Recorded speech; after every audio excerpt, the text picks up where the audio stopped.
반갑습니다. 굉장히 반갑고 또 이 자리가 굉장히 낯서네요. 제가 자가격리를 하면서 몇 가지 제가 중요한 걸 깨달았습니다. 첫 번째는 자가격리가 저한테 너무 적성에 잘 맞는 거예요. 자가격리가 아주 저한테는 적성에 참 잘 맞다. 그래서 이제 틀어박혀가지고 넣어주는 밥 먹고 또 거기서 하루 종일 지내는 것도 하나도 힘들지 않더라. 두 번째 제가 깨달은 것은 근데 교회 올 수 없어서 그게 너무 속상하더라. 그게 이제 여러분들 보고 싶고 또 교회도 오고 싶고 그런데 이제 그걸 할 수 없어서 그게 가장 힘들고 어렵더라. 두 가지를 제가 깨달았습니다. 여러분들이 기도해 주셔서 아주 좋은 컨디션으로 회복했고 또 뭐 크게 불편한 데 없이 가끔 이제 기침도 나오고 그런데 그거는 이제 좀 시간이 걸린다고 하더라고요. 그래서 뭐 지나가면 또 괜찮겠다 이렇게 생각하고 잘 지내고 있습니다. 3년 전에 이제 어떤 모 설문조사 업체에서 조사를 했어요. 3,162명 우리 성인 20세 이상 성인 남녀를 대상으로 조사를 했는데 악성 댓글을 달아보신 적이 있습니까? 이렇게 물어봤더니 응답자의 약 5%가 악성 댓글을 달아봤다는 거예요. 왜 달았습니까? 그 이유를 물어봤더니 한 절반 이상이 나하고 다른 의견을 보았을 때에 분노가 치밀어 오르더라는 거예요. 그래서 화가 나서 얼토당토 않는 말을 하니까 자기가 거기다 악성 댓글을 달았다는 거예요. 그 다음에 한 16% 정도는 다른 사람이 올린 글을 보니까 뭐 여행 간 사진, 맛있는 거 먹는 사진, 막 뭐 부부가 너무 좋은 사진 이런 것들을 보니까 화가 나서 시기가 나고 질투가 나서 거기다가 악성 댓글을 달았다 그랬습니다. 그리고 비슷한 수치의 사람이 그냥 스트레스를 풀려고 악성 댓글을 달았다. 놀라운 거는 9% 정도 사람, 그러니까 100이면 한 9명 정도의 사람이 뭐라고 대답했냐면 그냥 장난으로 이렇게 대답했어요. 근데 앞에 스트레스를 받아서 장난으로 이거 두 가지를 합치면 한 4분의 1 정도가 됩니다. 그러니까 앞에서 나랑 의견이 다르거나 또 너무 맛있는 음식을 먹고 좋은 데 여행하는 것을 본 것은 그 사람이 혹시 원인을 제공했다고 말할 수도 있습니다. 뭐 그게 저는 큰 잘못이라고 생각은 하지 않지만 그 사람이 원인 제공을 할 수 있지만 나머지 4분의 1은 그 사람의 원인 제공하고 아무 상관없이 그냥 제가 기분 나빠서 장난으로 악성 댓글을 달았다는 거예요. 근데 문제는 뭐냐면 그 피해자들의 인생이에요. 그래서 어떤 영국 사람이 이걸 또 조사를 했어요.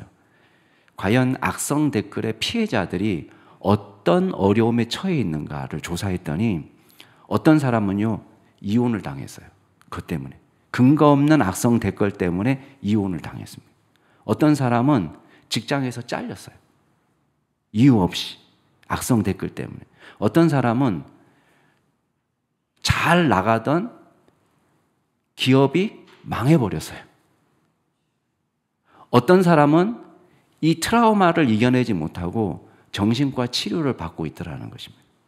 근데 정작 가해자들은 뭐라고 대답했냐면 일이 이렇게 커질 줄 몰랐다 이렇게 대답했어요.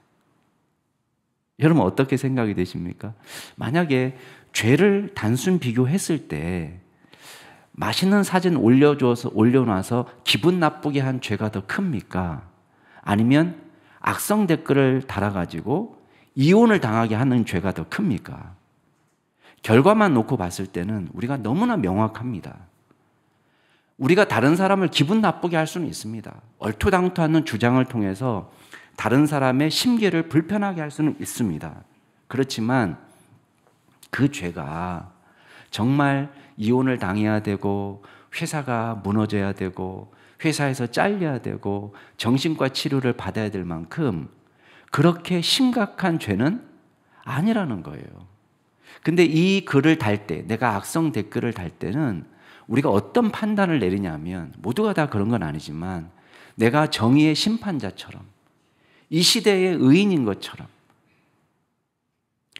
이 시대의 선지자인 것처럼 내가 의로운 마음으로, 정의로운 마음으로 할 때가 있다는 것입니다. 근데 중요한 것은 정작 나의 죄는 보지 못하다라는 것입니다.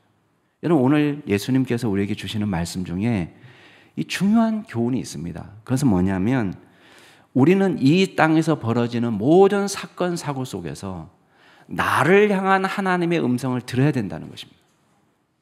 자, 하나님께서는 어떤 사건을 통해서도 다른 사람에게 말씀하시는 것이 아니라 내게 말씀하시는 음성이 있다는 것을 기억해야 됩니다. 우리는 다 이 시대를 저마다의 방법으로 진단합니다. 어떤 사람은 이렇게 잘못 돌아가는 것이 여당 때문이라고 이야기합니다. 어떤 사람은 아니다, 야당 때문이다라고 이야기합니다. 어떤 사람은 현직 대통령 때문이다라고 이야기합니다. 어떤 사람은 아니다, 대통령 당선자 때문이다, 이렇게 이야기합니다. 어떤 사람은 이 모든 문제가 부패한 기업 때문이다 이야기합니다. 어떤 사람은 아니다, 강성 노조 때문이다, 이렇게 이야기합니다. 여러분, 우리가 이런 이야기를 하면 여러분 사이에서도 동요가 일어날 겁니다. 여러분의 기호에 따라서 내가 여기를 지지하고 여기를 지지하고 마음이 달라집니다. 입이 근질근질합니다. 우리가 나도 이거 한마디 해야 되는데. 그런데 지난주 우리 예수님께서 뭐라고 말씀하셨습니까? 사람들이 날씨는 분별할 줄 알면서 정작 이 시대를 분별하는 영적인 눈은 없다는 것입니다. 이미 심판의 때는 다가오고 있습니다. 하나님과 화해하는 과제가 어떤 때보다 시급한 과제입니다. 고소장은 이미 접수가 되었습니다. 예수님이 뭐라고 이야기합니까? 길에 있을 때 화해해라. 그렇지 않으면 한 푼이라도 남김없이 갚지 않고서는 결코 거기서 나오지 못한다. 감옥에서 나오지 못한다. 엄중하게 예수님께서 경고하고 계십니다. 여러분, 이런 말씀이 들릴 때에 가장 이상적인 반응은 뭡니까? 정상적인 반응은? 정상적인 반응은요, 자기의 죄를 돌아보는 것이 상식입니다. 우리 자신을 돌아보는 것이 상식입니다. 그런데 오늘 말씀에 보면 전혀 엉뚱하게 반응하는 사람들이 생기는 거예요. 자, 1절 말씀 같이 한번 읽어볼까요? 1절. 자, 시작. 그때 마침 두어 사람이 와서 빌라도가 어떤 갈릴리 사람들의 피를 그들의 제물에 섞은 일로 예수께. 자, 그때라고 얘기하고 있죠. 그럼 그때라는 것은 앞에 12장하고 연결되는 거예요. 예수님이 지금 한창 길에 있을 때 화해라. 늦는다. 지금 화해하지 않으면 한 푼이라도 갚기 전까지는 거기서 나오지 못한다. 이때 이 두어 사람이 와서 선생님 질문 있습니다. 질문하는 거예요. 뭐라고 질문하냐면, 글쎄 말입니다. 어떤 갈릴리 사람들이 예루살렘에 와서 성전에서 제사 지내다가 빌라도가 보낸 군사들에 의해서 죽임을 당했답니다. 그러니까 지금 갈릴리 사람들이 손에 자기 희생제물의 안수에서 잡았어요. 피가 뚝뚝 흐릅니다. 이 피가 흘려서 지금 제사 드리러 가는 그 시간에 갑자기 빌라도가 보낸 로마 군인들이 들이닥쳐서 이 사람을 죽였단 말이에요. 그래서 이 사람이 피를 흘리고 죽이면서 자기 피, 이 사람의 피하고 자기가 지금 막 잡은 희생제물이 피가 막 뒤범벅이 된 거예요. 이 사건이 정확하게 뭘 의미할까? 모릅니다. 왜냐하면 딱 누가복음에만 이 사건이 나옵니다. 다른 성경에도 나오지 않고 다른 로마의 역사책에도 일반 세속 사가들의 책에도 절대 나오지 않습니다. 그러면 지금 우리가 짐작밖에 할 수 없는데 뭘 짐작할 수 있느냐? 일단 갈릴리 사람들이 예루살렘에 왔다. 그럼 무슨 말이겠어요? 큰 명절이겠죠. 성전에 들어가서 희생제물을 드렸다. 그건 뭐 정상적인 일입니다. 뭐 유월절이든지 초막절이든지. 그런데 이때에 빌라도가 보낸 군인들이 성전에 들이닥쳤다. 이거는 특별한 일이에요. 왜냐? 아무리 로마 군인이라도 함부로 성전에 들어오지 않습니다. 들어오면 큰일 납니다. 그런데 지금 들어왔다는 건 뭘 의미하겠어요? 긴급한 상황이라는 거예요. 그리고 와서 이 사람들을 함부로 죽였어요. 이거는요, 데모가 일어날 만한 일이에요. 엄청나게 큰 일이에요. 이방인들이 성전에 들어왔다. 근데 사람을 또 죽였다? 근데 지금 이 사람들은 이 문제를 가지고 좋아하는 의미로 이야기하는 거예요. 너무 안 됐습니다. 이런 의미라기보다는 이런 일이 일어났습니다. 이렇게 얘기하는 거예요. 잘 보세요. 왜 빌라도가 사람을 보내서 이 사람을 죽였을까? 어떤 죄를 지으면 이렇게 큰 벌을 받을까요? 아마도 반란이나 소요를 일으킨 죄목을 가진 사람일 수도 있습니다. 자, 보세요. 이스라엘 사람이라면 누구나 다 로마의 압제에서 벗어나야 된다, 해방되어야 된다는 것은 다 소원합니다. 그런데 그 방법을 따지고 들어가면 다 다릅니다. 갈릴리 사람들 중심으로 이 열심당원들은 폭력적인 무장운동을 통해서라도 우리가 로마의 저항에서 해방을 맞이해야 된다고 생각하는 사람들이 있었습니다. 그러나 어떤 사람들은 종교 지도자들이 볼 때는 그건 너무 과한 거예요. 저런 혁명 분자들하고는 내가 말 섞기도 싫어요. 로마에서 해방되고 싶은 거는 다 똑같은 소망이지만 그 방법을 따져 들어가면은 다르단 말이에요. 근데 이 사람들이 발각이 돼서 빌라도한테 학살을 당했다? 마음속에 그거 봐라 그거. 하나님의 천벌을 받았지. 이런 식의 이야기를 하는 것입니다. 근데 자, 예수님은 뭐라고 이야기하십니까? 이마르고 그래 맞아. 걔네들 천벌 받은 거야. 이렇게 이야기하지 않습니다. 자, 2절 같이 한번 읽어볼까요? 시작. 대답하여 이르시되 너희는 이 갈릴리 사람들이 이같이 해받음으로 다른 모든 갈릴리 사람보다 죄가 더 있는 줄 아느냐? 예수님이 전혀 이 사람들의 기대하고는 다른 이야기를 하는 거예요. 예수님이 맞아. 걔 진짜 나쁜 놈이야. 걔 죽어도 싸. 이렇게 말해야지 정상인데 예수님은 반대로 이렇게 이야기합니다. 이 사람들이 다른 갈릴리 사람보다 더 죄가 있어서 죽었다고 생각하지 마라. 이렇게 말합니다. 자, 우리가 재난이나 질병이나 사고나 사건을 당했을 때 우리가 이걸 해석하는 과정에서 범하기 쉬운 죄가 있습니다. 그게 뭐냐면 얼마나 죄를 많이 지었으면 다른 사람의 불행, 다른 사람이 큰 병 걸리고 다른 사람이 사업이 망하고 다른 사람이 사고를 당했을 때 우리가 마음속으로 얼마나 큰 죄를 지었으면 이렇게 생각한다는 거예요. 이거 아주 잘못된 습관입니다. 욥의 친구들이 그랬습니다. 여러분, 욥은요 하나님이 평가할 때 뭐라고 평가합니까? 그와 같이 온전하고 정직하여 하나님을 경외하고 악에서 떠난 사람들이 없었다. 세상에 없다. 하나님이 보실 때는 이 세상 통틀어서 가장 큰 의인이에요. 근데 이 욥이 시험을 당했습니다. 모든 재산을 잃었습니다. 한꺼번에 10명의 자녀가 죽었습니다. 자기 몸에 중병이 들었습니다. 누가 봐도 저주받은 거예요. 아내마저 하나님을 욕하고 차라리 죽어라 말할 정도로 끔찍한 형벌에 처해 있습니다. 더 안타까운 것은 친구들이 와서 욥을 위로하러 왔다가 욥의 그 처참한 재앙을 보고는 뭐라고 얘기합니까? 잘 생각해봐. 지은 죄가 없는지 잘 생각해봐. 이렇게 말하는 거예요. 욥기 4장 7절에 보면 이렇게 말합니다. 그냥 제가 읽어드릴게요. 생각하여 보라. 죄 없이 망한 자가 있냐? 정직한 자의 끊어짐이 어디 있냐? 생각해봐라. 그 말은 뭐예요? 야, 너 잘 생각해봐. 차마 우리한테 말 못할 죄를 지었지? 이렇게 이야기하는 것입니다. 야, 이런 재앙이 그냥 오겠니? 야, 누가 하루아침에 10명의 아들을 한꺼번에 잃으냐? 어떻게 하루아침에 이렇게 망할 수가 있니? 어떻게 또 끔찍한 질병에 걸릴 수가 있니? 이게 우리가 범하기 쉬운 실수입니다. 우리는 어떤 사람의 사건, 사고를 들으면 그 사람의 죄를 넘겨짚습니다. 그렇게 하지 말라는 것입니다. 예수님 뭐라고 얘기합니까? 3절 같이 한번 읽어보세요. 3절 시작. 너에게 이르노니 아니라 너희도 만일 회개하지 아니하면 다 이와 같이 망하리라.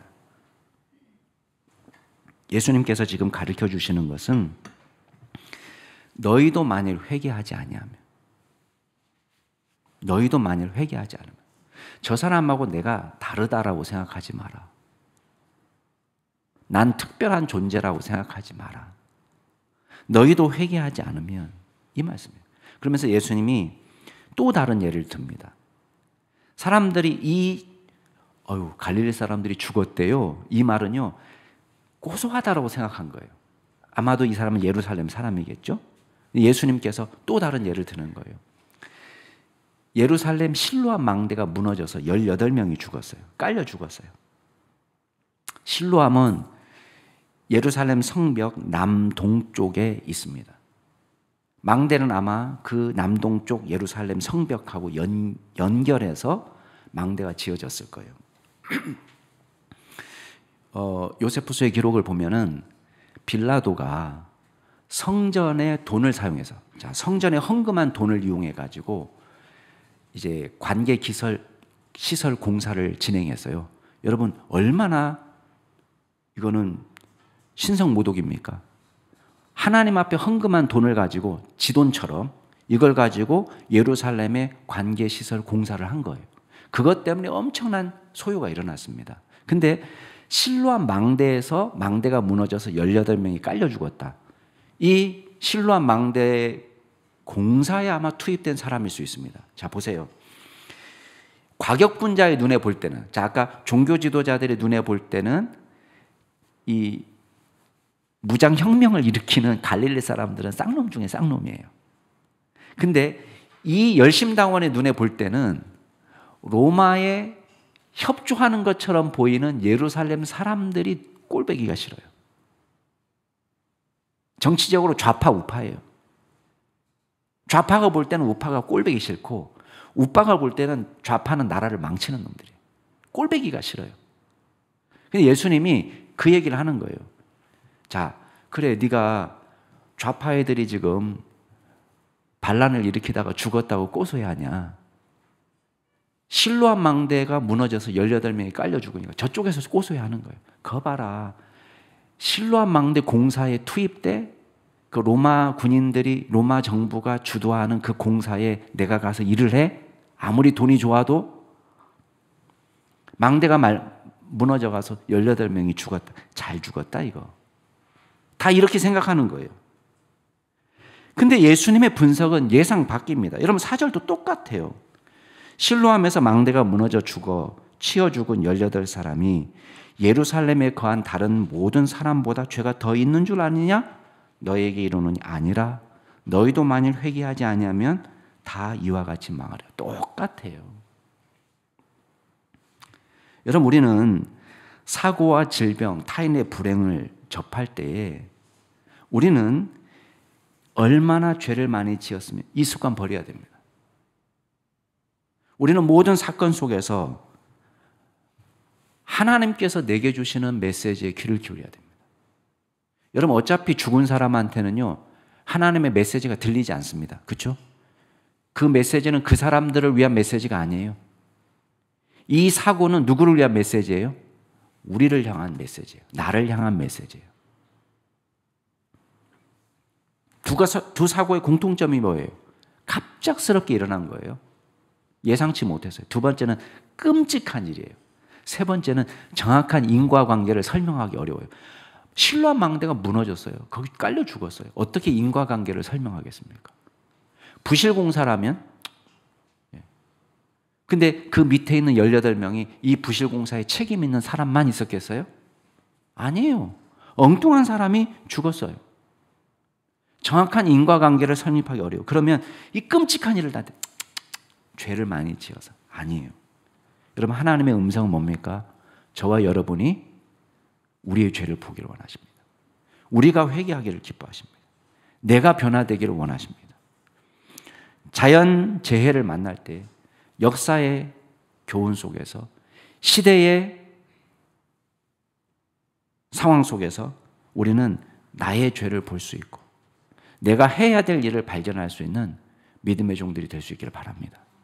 또 한 가지 기억하시기 바랍니다. 그러면 회개의 증거를 하나님 원하세요. 회개의 증거가 뭐냐? 믿음의 열매를 맺는 것입니다. 자, 존재의 변화는 입술의 고백에 그치지 않습니다. 삶의 변화를 가져옵니다. 예수님께서 한 가지 비유를 드십니다. 한 사람이 포도원에 무화과 나무를 심었다는 거예요. 근데 와서 3년 동안이나 와서 열매가 있나 이렇게 봤는데 열매를 보지 못했어요. 자, 이 비유는요, 매우 정상적인 상황입니다. 포도원에 무화과 나무를 심었다? 예, 뭐 흔히 일어날 수 있는 일입니다. 굳이 포도원이라고 밝힌 것은 포도원은 기본적으로 옥토예요. 비옥한 땅입니다. 그러니까 땅에 문제가 없다는 거예요. 근데 무화과 나무를 심었는데 무화과는요, 사실은 아무데나 심어도 잘 자라는 나무예요.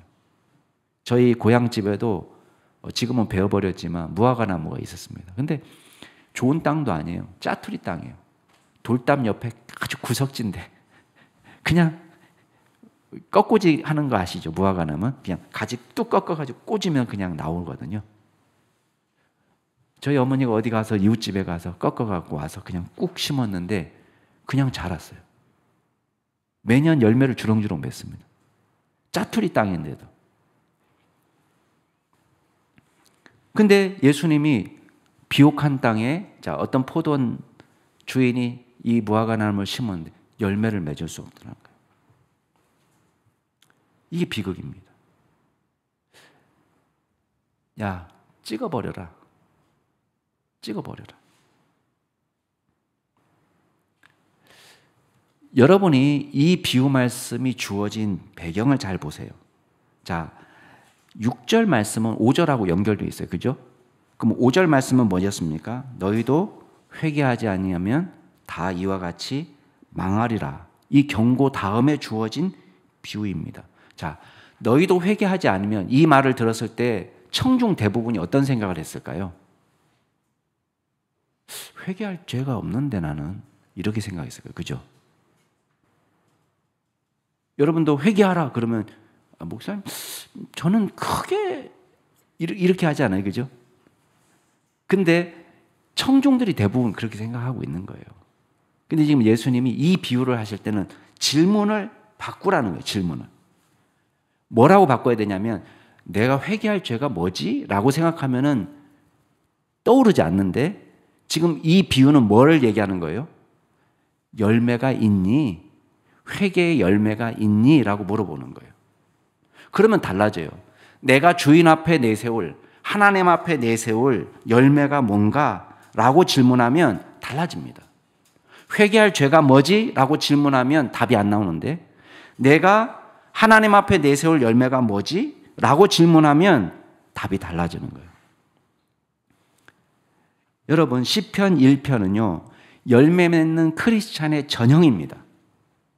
열매 맺는 크리스찬은 어떤 사람이에요? 복 있는 사람은 악인들의 꾀를 따르지 아니하고, 죄인들의 길에 서지 아니하고, 오만한 자들의 자리에 앉지 아니하고, 오직 여호와의 율법을 즐거워하여 그 율법을 주야로 묵상하는도다. 그는 시냇가에 심은 나무가 시절을 따라서 열매를 맺으며 그 잎사귀가 마르지 아니함 같으니 그가 하는 모든 일이 다 형통하리로다. 자, 시냇가에 심은 나무처럼 열매를 맺는다는 거예요. 철을 따라. 이게 핵심이에요. 예레미야도 마찬가지입니다. 하나님을 의뢰하는 사람은 어떤 사람이냐? 이 사람은 물가에 심어진 나무처럼 된다는 거예요. 그래서 그 뿌리를 강변에 깊게 뻗어가지고 더위가 와도, 가뭄이 와도 두렵지 않고, 늘 그 잎이 청청하고, 가뭄은 해에도 걱정이 없고 결실이 끊어지지 않는다. 이게 열매 맺는 나무의 특징입니다. 열매 맺는 나무가 이렇게 할 수 있는 비결이 있어요. 왜 시대를 타지 않고, 더위도 두렵지 않고, 가뭄도 걱정이 없고, 그 이유는 뭐예요? 뿌리를 깊이 내려서 시냇가에 뿌리가 있기 때문이에요. 우리식으로 얘기하면 우리 뿌리가 이 시대에 있는 것이 아니고 하나님께 있는 거예요. 하나님 앞에 깊이 뿌리 박아서 하나님께서 공급하시는 힘으로, 이런 사람은 시대를 탓하지 않습니다. 여러분이 이 시대가 여러분을 우울하게 합니까? 뭔가 지금 잘못되고 있는 거예요. 시대가 우울하게 만들면 안 됩니다. 우리가 이 시대를 바꾸는 사람이 돼야 됩니다. 이 시대가 슬퍼하고 있는 것이 나에게 영향을 끼쳐서는 안 돼요. 나를 절망하게 하고 좌절하게 하고 낙심하게 하고 죄짓게 만들고 욕하게 만들고 저주하게 만들고. 여러분, 하나님의 소원은 믿음의 열매입니다. 우리가 하나님께 의지하고 하나님께 붙어서 행복한 사람이에요. 시냇가에 심은 나무가 청청한 잎을 유지하고 열매를 맺는 것처럼 어둠이 우리를 삼키는 것이 아니라 이 어둠을 밝히는 빛이 되는 것입니다. 여러분, 세상을 한탄하지 마세요. 다른 사람을 탓하지 말기 바랍니다. 주님이 우리에게 원하시는 삶은 시대와 철에 상관없이 저와 여러분이 열매 맺는 그리스도인이 되는 것입니다. 여러분, 이 세상에 의미 없는 나무가 있습니까? 의미 없는 꽃이 있냐 말이에요. 의미 없는 존재가 있습니까? 없어요. 하나님이 우리를 내시면 이 땅에서 저와 여러분이 주어진 사명을 감당하는 것입니다. 여러분, 지렁이를 한번 보시기 바랍니다. 지렁이는 국민교육 현장을 알지 못합니다. 우리는 민족 중원의 역사적 사명을 띠고 이 땅에 태어났다. 이 모릅니다. 지렁이는. 그런 거 모르지만 지렁이가 하는 일은 뭡니까? 꿈틀거리는 거예요. 꿈틀거리면서 뭐 합니까? 땅을 헤집고 다니는 거예요. 자, 이집트에서는요, 지렁이를 신으로 섬겼다는 거예요. 왜? 땅을 비옥하게 하기 때문에. 이 지렁이가 돌아다니면서 땅을 헤집어 놓으니까 땅을 옥토로 만들기 때문에 이걸 신으로 섬겼다는 거예요. 웃기잖아요? 근데 그 말은 뭐예요? 역설적으로 이 지렁이는 자기의 사명에 충실했다는 거예요. 그러면 여러분이 질문합시다. 지렁이가 무슨 하나님의 비전을 갖고 있었습니까? 나는 이 땅을 난 비옥하게 만들고야 말 거야. 나는 이 황무지를 옥토로 만들고야 말 거야. 비전이 있습니까? 없습니까? 얘기해 보세요. 비전 있어요? 없어요? 저 오랜만에 왔잖아요. 비전 있습니까? 없습니까? 없어요. 비전은 없지만 자신의 일을 한 것뿐이에요. 나 존재의 목적에 맞는 일을 한 것뿐입니다. 여러분, 그리스도인이 하는 것이 그겁니다. 여러분, 어마어마한 열매를 맺어야 된다 그러면 어마어마한 무슨 비전을 품고 무슨 오지 선교를 하고 뭐 이런 걸 말하는 게 아닙니다. 하나님께 뿌리를 받고 하나님이 공급하시는 능력으로 오늘 하루를 감사함과 기쁨으로 살아가는 거예요. 그렇게 될 때에 저와 여러분을 통해서 열매가 맺는 것입니다. 여러분, 아브라함의 인생을 보세요. 믿음의 조상 아브라함이 맨날 무슨 가나안 땅을 변화시킨다는 사명감을 갖고 하루하루를 사는 게 아니에요. 그냥 믿음으로 사는 것뿐이에요. 아무도 아브라함의 전도를 받고 변화되는 인간 없어요. 그러나 아브라함이 보여준 건 뭡니까? 지속적으로 믿음의 삶을 사는 것뿐이에요. 다른 사람이 다 우상 숭배해도 나는 우상 숭배하지 않고 하나님을 믿고, 다른 사람이 우상 숭배할 때 나는 하나님을 예배하고, 다른 사람이 우상에게 기도할 때 나는 하나님께 기도하고, 다른 사람이 미움과 원수로 서로 싸우면서 살 때에 알콩달콩 가정에서 예수님의 사랑을 실천하고, 이게 아브라함이 살아가는 방식이에요. 근데 아브라함은 우리는 믿음의 조상이라고 이야기합니다. 왜? 믿음으로 살았기 때문에. 믿음의 열매를 맺는 거예요. 행복한 인생을 사는 거예요. 그러나 하나님 안에서의 행복한 인생이 열매 맺는 그리스도인이 되게 하는 것입니다. 저와 여러분이 열매 맺는 크리스찬이 될 수 있기를 주의 이름으로 축원합니다. 마지막으로 기억할 게 있어요. 그러면 이 결단을 늦추지 마세요. 지금 필요한 것은, 자, 믿기로 결단했잖아요. 그러면 그대로 살면 됩니다. 하나님의 뜻을 알잖아요. 그럼 그렇게 살면 됩니다. 그렇게 살 수 있는 힘을 주세요. 안 하고 싶어요.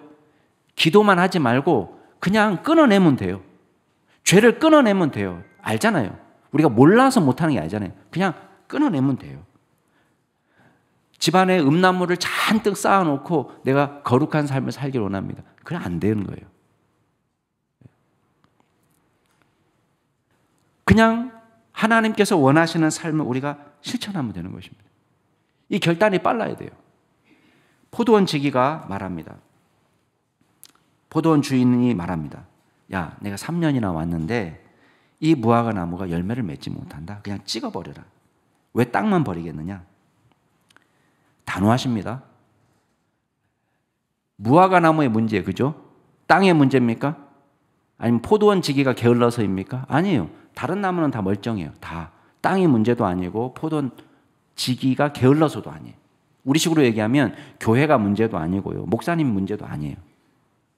이 시대에 이야기하면 예수님의 가르침의 문제도 아니에요. 제자들의 가르침의 문제도 아니에요. 뭐의 문제예요? 자기 자신의 문제예요. 무화과 나무 자체의 문제예요. 근데 3년 동안 기다렸다. 어떤 분은 예수님의 공생의 3년을 여기다 빗댄 것이라고도 해석합니다. 그러나 제가 볼 때는요, 이 3년은 열매 맺을 수 있는 충분한 시간이에요. 팔레스타인에 있는 무화과 나무한테 3년은 열매 맺을 수 있는 충분한 시간이에요. 만약에 3년 동안 열매가 없었다, 더 볼 거 없어요. 그냥 잘라버려야 돼요, 그냥. 땅만 버리는 거. 만약에 얘를 찍어내고 다른 나무 심으면 주렁주렁 맺을 거예요. 근데 반전이 일어납니다. 포도원지기의 반응을 한번 보세요. 자, 8절, 9절 같이 한번 읽어볼까요?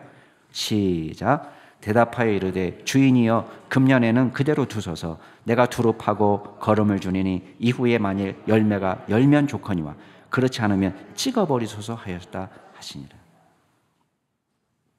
우리가 생각할 때는 이미 충분한 기회를 줬는데 과수원지기가 주인에게 간청합니다. 한 해만 더 연기해달라고. 내가 한 번만 더 열심히 땅도 파고 거름도 주고 제가 가지치기도 잘하고 정성껏 내가 가꿔서 한 번 기다려 보겠습니다. 한 번만 더 기회를 주십시오. 이게 하나님의 사랑이에요. 아마 이 포도원 지기는 예수님께 해당되겠죠. 이미 하나님께서는 이스라엘 백성들에게 기회를 많이 주셨습니다. 얼마나 많은 선지자들을 보냈습니까? 엘리야 같은 선지자, 이사야 같은 선지자, 다니엘 같은 선지자, 수많은 선지자들을 보냈습니다. 듣지 않아요. 이제 예수님이 오셨습니다. 표적과 기사를 보여줍니다. 성경을 지으신 분이 성경을 직접 강의하십니다. 청중들에게 이제는 시간이 많이 없어요. 제한된 시간이에요. 하나님의 인내가 참 놀랍습니다. 조금이라도 가능성이 있으면 심판을 연기해 주시는 거예요. 그러나 심판의 보류지, 심판의 폐지가 아닙니다. 심판을 연기해 주셔서 참아주시고 기다려주시는 것입니다. 하나님의 나라는 가까이 왔습니다. 예수님을 통해서 귀신이 쫓아나가고 어두운 시대가 빛의 시대로 바뀌는 것을 보여주셨습니다. 하나님의 능력이 예수님을 통해서 나타났어요. 주님께 가면 풍성한 공급함이 있다는 것을 오병이어를 통해 보내주셨습니다. 심지어는 예수님께 붙어만 있으면 이방인도 구원받는다는 걸 보여주셨습니다. 데가볼리의 그 미치광이 거라사 광인도 예수님을 만나서 변화됐어요. 그리고 이 사람이 열매를 맺습니다. 자기 동네에 들어가서 가족들에게 복음을 전하고 친척들에게 복음을 전하고 지역 주민에게 복음을 전해서 열매가 맺히는 걸 보았습니다. 이방 사람이 미치광이도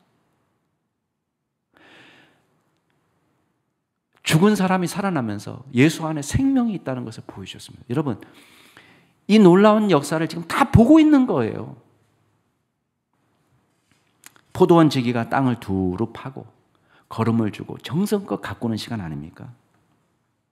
자, 9절 말씀에서는 그렇지 않으면 찍어버리소서 이렇게 해서 9절이 끝났어요. 자, 결말을 오픈된 열린 결말입니다. 이 무화과 나무가 열매를 맺었을까요? 맺지 못했을까요? 이걸 열린 결말로 놔뒀어요. 비유를 일부러. 뭐 하라는 거예요? 나머지 뒷부분은 누가 책임지라? 니네가 책임지라는 거예요. 열매를 맺으면 구원받을 것이고 열매가 없으면 찍어버린다는 거예요. 열린 결말이에요. 사랑하는 우리 남양주 충신교회 성도 여러분, 변화는 우리에게서 시작이 돼야 됩니다. 다른 사람의 죄를 묻지 마세요. 하나님께서는 우리의 죄를 묻고 계시는 것입니다. 우리가 믿음대로 살지 못하는 것이 문제고 우리 안에 열정이 식은 것이 문제입니다. 착각하지 마세요. 이 시대는 정치가의 잘못이 아닙니다. 타락한 목회자들 때문이 아닙니다. 타락한 한국교회 때문이 아닙니다. 어떤 정치가도 이 땅을 아름답게 만들지 못합니다. 여러분, 우리는 정치가를 메시아를 생각하듯 생각하면 안 됩니다. 여러분이 좋아하는 그 정치가가 이 나라를 어떻게 만들 수 있을 것 같습니까? 예, 경제가 조금 나아지게 할 수는 있습니다. 전쟁을 유보시킬 수는 있습니다. 사회적 약자가 살아갈 수 있는 아름답고 따뜻한 복지국가를 만드는 데 도움을 줄 수는 있습니다. 그러나 선진국가가 되고 복지국가가 된다고 해서 하나님 나라가 되는 게 아닙니다. 저와 여러분이 하나님 앞에서 결단을 해야 돼요. 이 땅에서 믿음의 삶을 살아야 됩니다. 죄를 회개하고 우리가 믿음의 삶을 살아갈 때에 하나님의 나라는 우리를 통해서 시작이 되는 것입니다. 아직 예수님을 알지 못했다면 주님을 여러분의 구주로 영접하시길 바랍니다. 이미 믿음의 길을 알고 계십니까? 그러면 늦추지 마세요. 거룩하게 살아가는데 방해가 되는 요소가 있습니까? 과거미 버리세요. 옛 습관에 매여 계십니까? 성숙한 믿음으로 나아가는 좋은 습관을 지니시기 바랍니다. 심판의 보류를 심판의 취소로 착각하지 마시기 바랍니다. 이미 도끼가 나무 뿌리에 놓였으니 좋은 열매 맺지 아니하는 나무마다 찍혀 불에 던져지리라. 우리는 이 말씀을 잘 알고 있습니다. 우리 모두 똑같습니다. 저도 여러분도 하나님 앞에서 죄인입니다. 하나님의 자비와 긍휼이 필요한 사람입니다. 회개하고 믿음의 길을 다시 걸어갈 수 있는 귀한 종이 될 수 있기를 주의 이름으로 축원합니다. 이 시간 같이 한번 기도하겠습니다. 반주해 주시고요.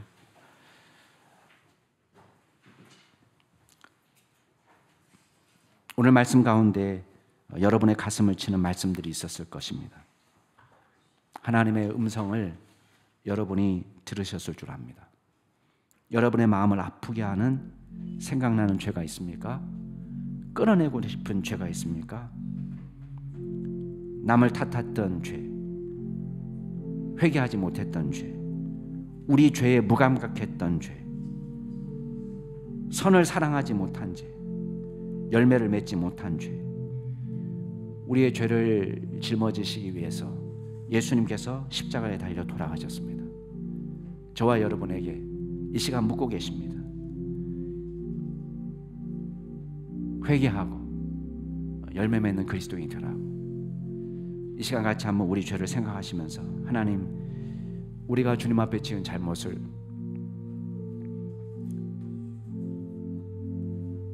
회개합니다. 우리의 죄를 용서해 주십시오.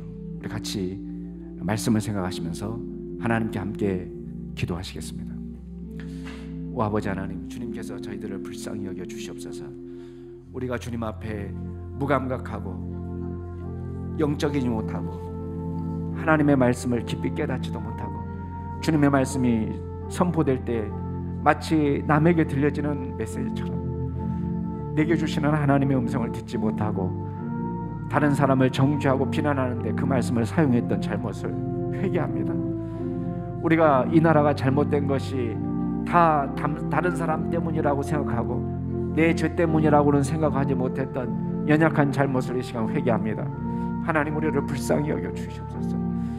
주여, 우리 가운데 죄에 민감하게 하여 주시고 하나님께 열매 맺지 못한 연약한 잘못을 주님 앞에 회개하는 저희들 될 수 있도록 주여 인도하여 주시옵소서.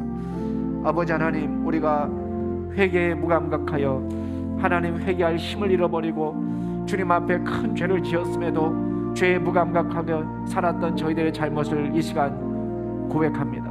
하나님, 용서하여 주시옵소서. 목사로서 거룩하게 살지 못하고 목사로서 더 주님의 말씀 가운데 사로잡혀 살지 못한 죄를 회개합니다. 목사로서 더 주님을 의지하고 섬기지 못한 잘못을 회개합니다. 하나님 앞에 믿음으로 살아가야도 주님, 우리가 거룩하고 정결한 삶을 사모하지 못하고 하나님, 우리가 다른 사람들처럼 주여 무감각한 상태로 살았던 우리의 잘못을 회개합니다. 하나님, 우리가 정죄하는 데는 민감하지만 나의 잘못을 바라보는 데는 인색했던 우리의 죄를 회개합니다. 하나님, 주님을 온전히 예비하고 주님을 온전히 섬기고 경배하지 못했던 잘못을 회개합니다. 하나님께서 우리를 불쌍히 여겨주시고 이 시간 우리가 다시 한번 죄를 짊어지고 주여 예수 그리스도께서 십자가에 오르신 그 크신 은혜를 기억하며 주님 앞에서 회복되는 믿음을 갖게 하여 주시고 하나님, 나의 능력과 나의 힘으로 살 수 없는 연약한 존재임을 다시 고백하며 하나님 앞에 믿음으로 설 수 있는 저희들 될 수 있도록 주여 인도하여 주시옵소서.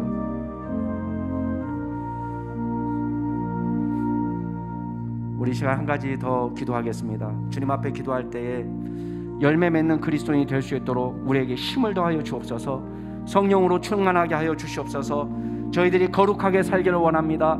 이 땅에 살아갈 때에 하나님께 우리의 뿌리를 깊이 두고 주님을 의지하고 섬기는 믿음의 종이 되어서 우리 가운데 이 땅을 믿음으로 행복하게 살아가고 우리의 삶을 통해서 복음의 역사가 나타나는 기적이 일어날 수 있도록 도와주시옵소서. 우리 같이 성령 충만함을 위해서 주님 앞에 간절히 기도하며 나아가시겠습니다. 기도하겠습니다. 오 아버지 하나님, 주님께서 저희들을 불쌍히 여겨 주시옵소서. 하나님, 열매 맺는 그리스도인이 될 수 있도록 도와주시옵소서. 주님, 시냇가에 심은 나무가 시절을 쫓아 열매를 맺는 것처럼, 저를 따라서 열매를 맺는 것처럼, 그 잎사귀가 마르지 아니하고 늘 청청한 것처럼 하나님, 우리도 주님 열매 맺는 그리스도인이 될 수 있도록 주여 인도하여 주시옵소서. 우리 뿌리를 하나님 앞에 깊이 뿌리박게 하여 주시고 하나님, 어떤 시대와 어떤 상황을 만날지라도 우리가 넘어지지 아니하고 쓰러지지 아니하고 하나님만 바라보며 믿음으로 나아갈 수 있는 귀한 믿음의 종들이 될 수 있도록 도와주시옵소서. 주여 성령으로 충만하기를 소원합니다. 인간의 힘으로 살 수 없는 저희들, 하나님 우리의 능력으로 살 수 없는 저희들, 하나님께서 주시는 능력 갖고 열매 맺는 그리스도인으로 살아갈 수 있도록 주여 인도하여 주시옵소서. 하나님, 우리가 능력 있는 그리스도인의 삶을 살아갈 때에 이 땅에서 우리를 통하여 많은 사람들이 주를 알게 하시고 주님을 깊이 만나는 역사가 나타나게 하시고 하나님, 이 세상을 주도하는 선도하는 믿음의 종들이 다 될 수 있도록 주여 인도하여 주시옵소서. 그리하여 말씀이 우리를 지배하고 하나님의 은혜 가운데 살아가는 귀한 종이 될 수 있도록 도와주시고 기도의 능력을 갖게 하여 주시고 말씀의 깨우침을 얻게 하여 주시고 주님, 우리가 사랑할 수 있는 힘도 얻게 하여 주시고 우리의 입술에 기름을 부어주시고 우리의 손과 발에 기름을 부어주시고 우리의 생각이 달라지게 하여 주시고 시대를 분석하는 눈이 달라지게 하여 주시고 영적 은사를 허락하여 주셔서 하나님, 우리를 통하여 주님의 역사가 나타날 수 있도록 주여 인도하여 주시옵소서. 하나님 아버지, 우리의 영안을 환히 열어주셔서 우리의 죄를 또렷이 볼 수 있도록 도와주시옵소서. 우리 안에 도사리고 있는 죄의 본성을 똑똑히 보게 하여 주시고 철저히 회개하게 하여 주시옵소서. 이대로 저희를 두지 마시고 성령으로 변화시켜 주셔서 이 시대와 어둠을 걷어내고 풍성한 열매를 맺을 수 있는 그리스도인이 되게 하여 주시옵소서. 모든 말씀 예수 그리스도의 이름으로 기도드리옵나이다. 아멘.